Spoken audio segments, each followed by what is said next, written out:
안녕하세요. 오늘 우리 일본어 뉴스 웹페이지 하나를 그냥 통째로 정복해 볼 거예요.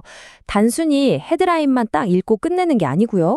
그 주변에 있는 이용 약관이라든지 뭐 버튼 같은 거 있잖아요. 그런 기능적인 텍스트까지 싹 다 파헤쳐 볼 겁니다. 자, 이게 바로 오늘 우리가 한번 제대로 뜯어볼 텍스트입니다. 지금 보기엔 좀 막막하게 느껴질 수도 있는데 전혀 걱정하지 마세요. 일단 제가 이 전체 내용을 자연스러운 속도로 한번 쭉 읽어드릴게요. 들으면서 이게 대충 이런 내용이겠구나 하고 가볍게 한번 추측해보세요. 고요니 아따때, すでに受信契約を締結されている場合は、別途のご契約や追加のご負担は必要ありません。受信契約を締結されておられない方がご利用された場合は、ご契約の手続きをお願いします。気象庁、大きい地震の時の準備を続ける。 오늘 우리는 총 5단계로 이 텍스트를 완전히 우리 걸로 만들어 볼 거예요. 먼저 오늘의 도전 과제를 확인하고 핵심인 헤드라인부터 파고들고요. 그 다음에 좀 까다로워 보이는 이용 약관을 정복할 겁니다. 그리고 아주 유용한 어휘랑 문법을 챙긴 다음에 마지막으로 자신감 있게 전체 텍스트를 다시 한번 쫙 읽으면서 마무리하겠습니다. 네, 그럼 바로 시작해 볼까요? 우리가 보통 보는 실제 일본 웹사이트는요. 뉴스 기사만 덩그러니 있지가 않죠. 지금 보시는 것처럼 기사 주변에 여러 안내 문구도 있고 우리가 직접 뭔가를 선택해야 하는 항목들도 같이 있단 말이에요. 오늘 우리는 바로 이 모든 걸 하나하나 다 살펴볼 겁니다. 자, 뭐부터 해야 할까요? 일단 가장 정보가 많고 가장 핵심적인 부분, 바로 뉴스 헤드라인부터 시작해야죠. 사실 이 헤드라인만 제대로 이해해도 기사가 무슨 말을 하려는지 단번에 파악할 수 있거든요. 다시 한번 헤드라인에만 딱 집중해보죠.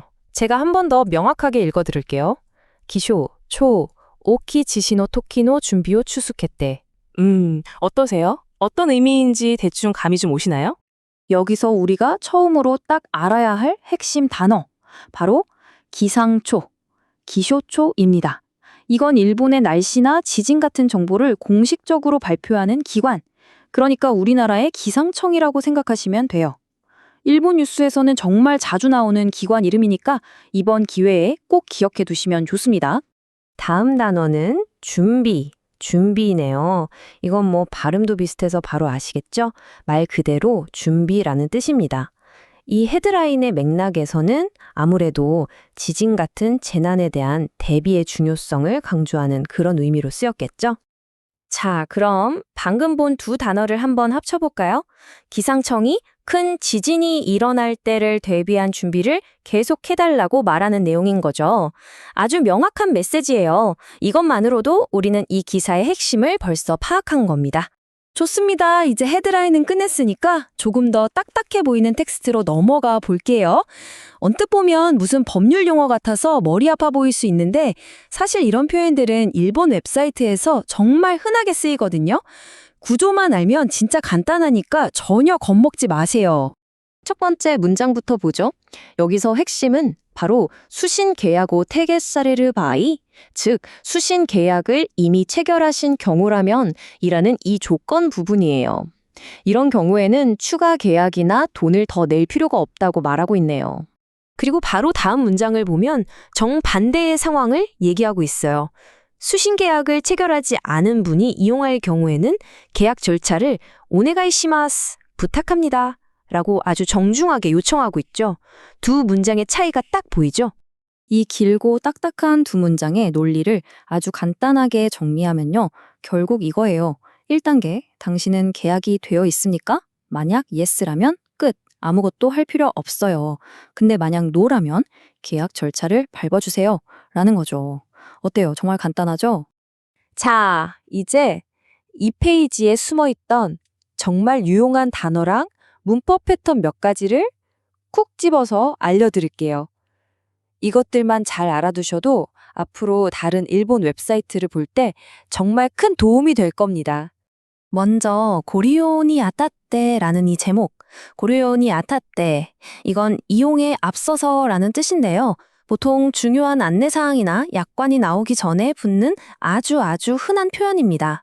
여기서 니 아따떼라는 패턴 자체가 쉬용쉬용 할 때, 슝슝 함에 있어서라는 격식 있는 표현이라는 거 같이 알아두시면 좋아요.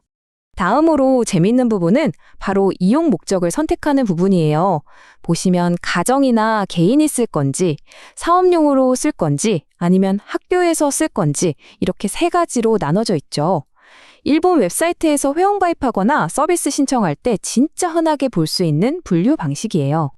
마지막으로 이건 정말 필수입니다. 웹사이트를 돌아다니려면 꼭 알아야 하는 동사들이에요. 과크닌스루, 확인하다. 센타크수루, 선택하다. 체크호수루, 체크박스에 체크하다. 그리고 즈기니스무, 다음 단계로 진행하다. 이 네 가지는 그냥 웹페이지의 명령어나 마찬가지니까요. 꼭 익혀두세요. 자, 드디어 마지막 단계입니다. 우리가 지금까지 배운 모든 지식을 총동원해서 맨 처음에 봤던 그 텍스트를 다시 한번 마주해볼 시간이에요. 과연 처음 봤을 때랑 얼마나 다르게 느껴질지 한번 직접 확인해 보시죠. 자, 다시 한번 전체 텍스트를 보겠습니다. 제가 다시 읽어드릴 테니까 이번에는 눈으로 따라오시면서 의미를 하나하나 되짚어 보세요. 고리온이 아따때 すでに受信契約を締結されている場合は、別途のご契約や追加のご負担は必要ありません。受信契約を締結されていない方がご利用された場合は、ご契約の手続きをお願いします。気象庁、大きい地震の時の準備を続けて어떠세요? 헤드라인의 뜻은 물론이고 이용약관의 논리, 각 버튼이 무슨 기능을 하는지까지 이제는 훨씬 더 명확하게 들어오지 않나요? 그럼 오늘 배운 내용 핵심만 딱딱 정리해 볼게요. 첫째, 실제 웹페이지는 뉴스 기사만 있는 게 아니라 여러 안내문이 섞여 있다는 거. 둘째, 좀 딱딱해 보이는 문장은 보통 만약 뭐뭐 하면 뭐뭐 하다 하는 식의 조건 논리를 쓴다는 거. 셋째, 웹사이트를 자유롭게 돌아다니려면 확인하다, 선택하다 같은 핵심 동사를 아는 게 비결이라는 거죠. 그리고 가장 중요한 건요. 이제 여러분은 헤드라인만 읽는 수준을 훨씬 넘어섰다는 겁니다. 오늘 배운 이 기술들을 잘 활용하시면 이제 여러분은 웬만한 일본 웹사이트는 자신감을 갖고 들어가 볼 수 있을 거예요. 오늘 이 시간이 여러분의 일본어 공부에 큰 힘이 되었으면 좋겠습니다. 자, 그렇다면 다음에는 어떤 웹사이트에 한번 도전해 보시겠어요?